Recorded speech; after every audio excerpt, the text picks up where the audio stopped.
Hello dear students, welcome back to organised knowledge channel. और आज की जो वीडियो है उसमें हम डिस्कस करेंगे worksheet number 16 for class 10th, विषय हिंदी है। और ये वर्कशीट आपके लिए 11 अगस्त 2021 के लिए शेड्यूल की गई है।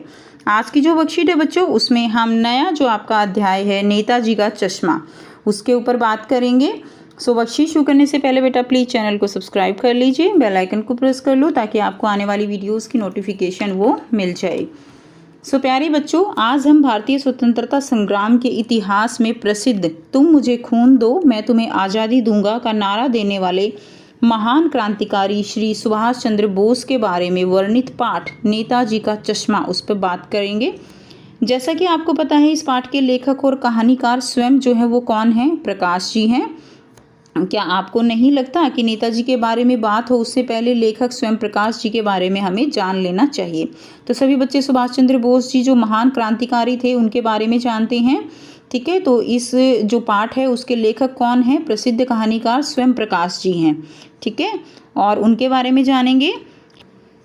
हिंदी समकालीन साहित्य में महत्वपूर्ण स्थान रखने वाले साहित्यकार स्वयं प्रकाश जी का जन्म सन 1947 में इंदौर मध्य प्रदेश में हुआ था, ठीक है। और उनके बचपन जो है, उनका बचपन कहाँ बीता? उनका बचपन राजस्थान में बीता।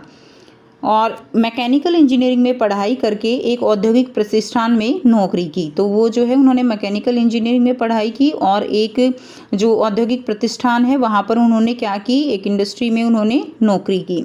सेवानिवृत्ति के बाद वे भोपाल में रहते हैं और वसुधा पत्रिका के संपादन से जुड़े हैं, ठीक है। उनके 13 कहानी संग्रह प्रकाशित हैं, जिनमें प्रमुख हैं। तो उनके कितने कहानी संग्रह प्रकाशित हैं? 13। और जिनमें मेन क्या है? आएंगे अच्छे दिन, आदमी जात का आदमी, सूरज कब निकलेगा, संघान, और बीच में विनय और ईंधन उनके क्या हैं? चर्चित उपन्यास हैं। उन्हें पहल सम्मान, बनमाली सम्मान, राजस्थान साहित्य अकादमी पुरस्कार आदि सम्मान से सम्मानित किया जा चुका है। इनकी भाषा आम बोलचाल की खड़ी हिंदी है, यानी बहुत ही आम बोलचाल के शब्दों का उन्होंने इस्तेमाल किया है जिसको हर कोई समझ सकता है। इन्होंने तत्सम, तद्भव, देशज शब्दों के साथ आगत शब्दों का भी प्रयोग किया है। हालदार साहब को हर 15वें दिन कंपनी के काम के सिलसिले में उस कस्बे से गुजरना पड़ता था। अब देखिए, हालदार साहब यहाँ पे जो है इस कहानी के आप कह सकते हो पहले पात्र हैं, ठीक है, जो कि किसी कंपनी में लगे हुए हैं और उनको काम के सिलसिले में, कंपनी के काम के सिलसिले में जो कस्बा है उससे गुजरना पड़ता था। कस्बा क्या होता है? जो गाँव से बड़ा होता है लेकिन जो प्रॉपर शहर होते हैं उनसे छोटा होता है, लेकिन वहाँ पर सारी सुविधाएँ होती हैं। कस्बा बहुत बड़ा नहीं था, जिसे पक्का मकान कहा जा सके वैसे कुछ ही मकान, और जिसे बाजार कहा जा सके वैसा एक ही बाजार था। कि कहने को ये कस्बा था लेकिन ये बहुत ज़्यादा विकसित नहीं था, बहुत ज़्यादा बड़ा नहीं था। यहाँ पर कुछ ही मकान जो है वो पक्के थे और बाजार के नाम पे बस एक ही बाजार था। कस्बे में एक लड़कों का स्कूल था, एक लड़कियों का स्कूल और एक सीमेंट का छोटा सा क्या था? कारखाना था। 2 ओपन एयर सिनेमा घर थे और 1-2 नगर पालिका भी थी। नगर पालिका थी तो बहुत वह कुछ कुछ करती भी रहती थी, ठीक है। नगर पालिका के कार्य आप सब बच्चों को पता है कि उनका कार्य जो है सड़कें निर्माण करवाना है, ये सारे उनके कार्य हैं। कभी कोई सड़क पक्की करवा दी, कभी कुछ पेशाब घर बनवा दिए, कभी कबूतरों की छतरी बनवा दी, तो कभी कवि सम्मेलन करवा दिया।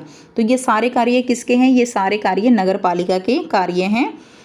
इसी नगर पालिका के कुछ उत्साही बोर्ड या प्रशासनिक अधिकारी ने एक बार शहर के मुख्य बाजार के मुख्य चौराहे पर नेताजी सुभाष चंद्र बोस की एक संगमरमर की प्रतिमा जो है वो लगवा दी। तो वो नगर पालिका के जो कुछ उत्साही बोर्ड होते हैं या कोई प्रशासनिक अधिकारी ऐसा होगा जिसके मन में देशभक्ति की भावना हो, तो उसने क्या किया? उसने मुख्य चौराहे पर नेताजी सुभाष चंद्र की एक संगमरमर की प्रतिमा वो लगवा दी। यह कहानी उसी प्रतिमा के बारे में है, बल्कि उससे भी एक छोटे से हिस्से के बारे में है। तो ये कहानी जो प्रतिमा लगवाई गई है चौराहे पर, उसी के इर्द गिर्द घूमती है और यहाँ पर हमें पता चलेगा कि किस तरह से कुछ लोगों के मन में देशभक्ति की भावना है और कुछ लोगों के मन में देशभक्ति की भावना बिल्कुल भी नहीं है, ठीक है। सो अब इसी अनुच्छेद के आधार पर कुछ प्रश्न दिए गए हैं, जिसमें 5 आपको प्रश्न दिए गए हैं और 2 आपको गतिविधि दी गई हैं। तो आइए बच्चों करते हैं इनके आंसर। पहला जो प्रश्न है, स्वयं प्रकाश जी की प्रमुख रचनाओं के नाम लिखिए। तो स्वयं प्रकाश जी की प्रमुख रचनाएं क्या हैं? उनकी 13 कहानी संग्रह प्रकाशित है, जिनमें प्रमुख आएंगे अच्छे दिन, आदमी जात का आदमी, सूरज कब निकलेगा, संघान आदि। और बीच में विनय और ईंधन जो है उनके क्या है? चर्चित उपन्यास हैं।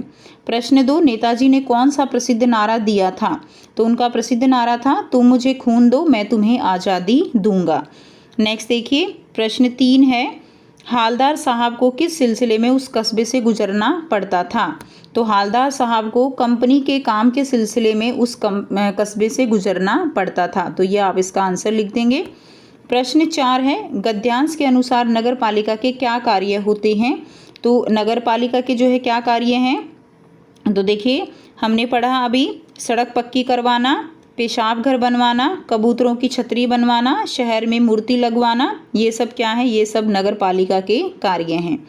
प्रश्न 5 है, नगर के चौराहे पर नेताजी की प्रतिमा किसने लगवाई थी? तो नगर पालिका के कुछ उत्साही बोर्ड या प्रशासनिक अधिकारी ने नगर के चौराहे पर नेताजी की प्रतिमा को लगवाया था। ठीक है, तो जो कुछ उत्साही बोर्ड है, किसी प्रशासनिक अधिकारी ने जो चौराहा है उस पर संगमरमर की जो प्रतिमा है वो लगवाई थी। अब यहाँ पे गतिविधि 1 दी गई है। अनुच्छेद में आपने बातचीत के दौरान नेताजी के दिए हुए एक नारे के बारे में जाना है। इसी प्रकार उनके द्वारा दिए गए और नारों के बारे में पता लगाइए और उन्हें यहाँ लिखिए। तो और नारे क्या हैं? दिल्ली चलो, जय हिंद, तुम मुझे खून दो मैं तुम्हें आज़ादी दूंगा। ये नारे हैं जो आपको लिखने हैं। गतिविधि 2 है, जिस प्रकार इस गद्यांश में एक नगर पालिका के बारे में वर्णन किया गया है, उसी प्रकार आप 80 से 100 शब्दों में अपने गांव या कस्बे का वर्णन कीजिए। तो बेटा जो भी आपका गांव है या कस्बा है उसके बारे में आपको यहाँ पर वर्णन करना है, जिसका थोड़ा सा एग्जाम्पल मैंने आपको दिया है। कुछ इसी तरह से आप अपने गांव या कस्बे के बारे में लिख सकते हो। तो देखिए, मैं दिल्ली के एक गाँव में रहता हूँ जो कस्बे की तरह है। मेरे गाँव में सड़क, बिजली, पानी, स्कूल, अस्पताल आदि सभी सुविधाएँ हैं। मैं अपने गांव के स्कूल में ही पढ़ता हूँ।